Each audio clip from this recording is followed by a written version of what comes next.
rapidement pour se connecter. Donc, on va avoir l'occasion de parler avec eux.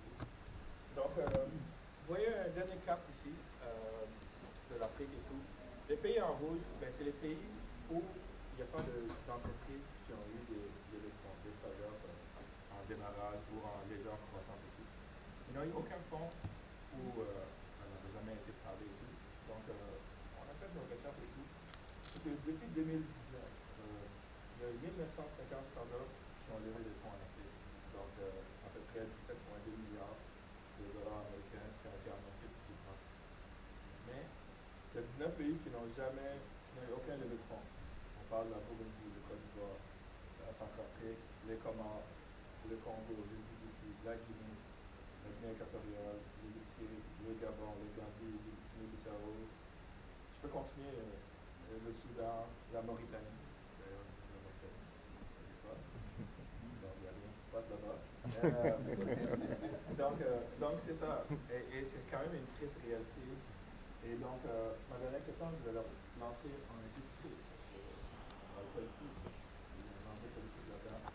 Donc, M. Poulou, quelles sont les actions concrètes que doivent faire les acteurs politiques africains afin d'aider les entreprises africaines à lever des fonds considérables pour permettre une adhésion au numérique, mais aussi d'avoir une autorité internationale? Juste en quelques phrases, en tant que politicien, si vous avez le pouvoir de changer quelque chose, le pouvoir permettre ça, ce serait quoi exactement? Ok. Je voulais vous remercier beaucoup, M. Diallo.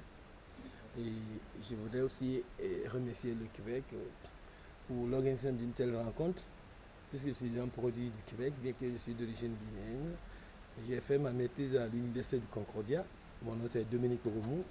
Je suis effectivement le représentant des Guinéens qui vivent en Amérique du Nord au sein du CNT en Guinée. Donc je suis un acteur au niveau de la politique et aussi au niveau social et communautaire. J'ai été le président de l'Association des Guinéens au Canada. J'ai été le premier président de la FAC qui m'a d'ailleurs invité ici. Donc c'est pour vous dire que je suis très fier de rencontrer les gens, des Africains qui sont là. Certains travaillent fort, mais mes frères qui sont là, et de la Chaka qui m'ont invité, de la Chambre de commerce. Et vraiment, je suis très très fier d'être là. Alors, avant de continuer, je voulais aussi remercier les autorités guinéennes qui ont une très bonne politique de développement et qui m'ont poussé à venir. Je suis venu uniquement pour assister à cette rencontre. Pour dire combien de fois c'est important, je suis aussi trouver d'autres Guinéens comme mon frère Carlo qui est là.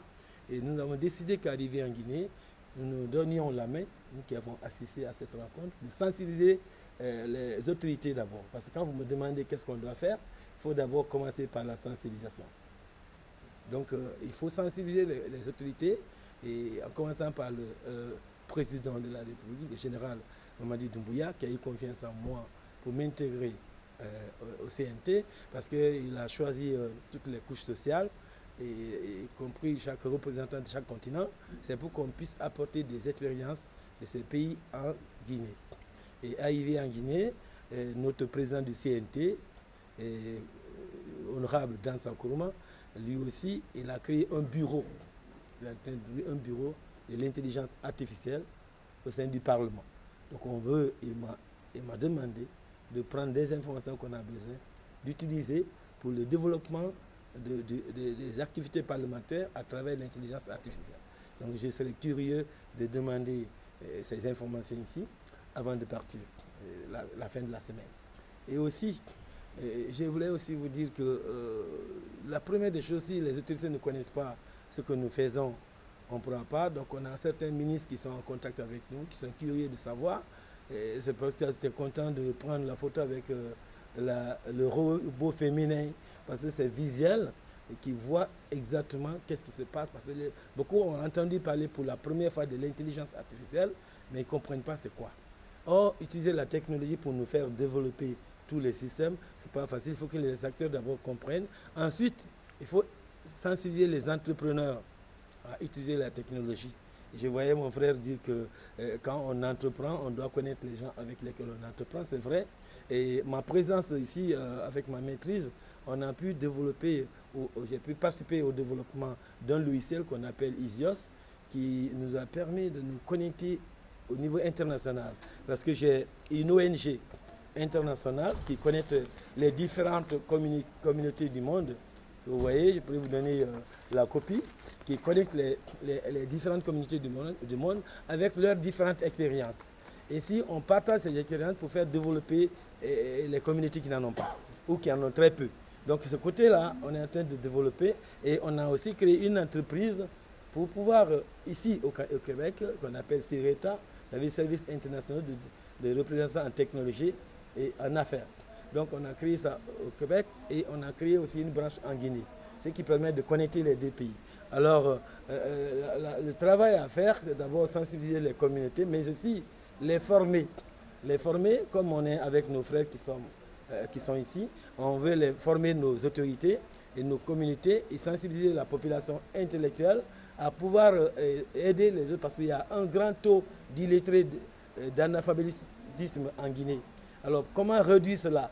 Puisque quand on n'a pas accès à la technologie, on a de sérieux problèmes. Donc, il faudrait que les intellectuels, les entrepreneurs et les éducateurs fournissent beaucoup d'efforts pour informer et donner les connaissances aux populations afin que ces populations puissent être sensibilisées ou qu'on utilise l'intelligence artificielle pour les faire apprendre plus facilement afin qu'ils soient informés. Et aussi, les autorités doivent utiliser ces connaissances aussi pour réduire la corruption. Actuellement, nous travaillons sur le secteur de la corruption, mais avec le logiciel qu'on a développé, on a demandé à chacun de se connecter. Et une fois qu'on est connecté en ligne, on se voit peu importe où on est et le poste sur lequel on est connecté est visible. Donc il faut se connecter à l'heure et il faut aussi avoir toutes les informations des personnes qui sont connectées et à travers le monde. Donc je voudrais vous remercier en conclusion, que je suis très fier d'être là et le reste on va partager avec vous et je reste à votre écoute pour d'autres questions.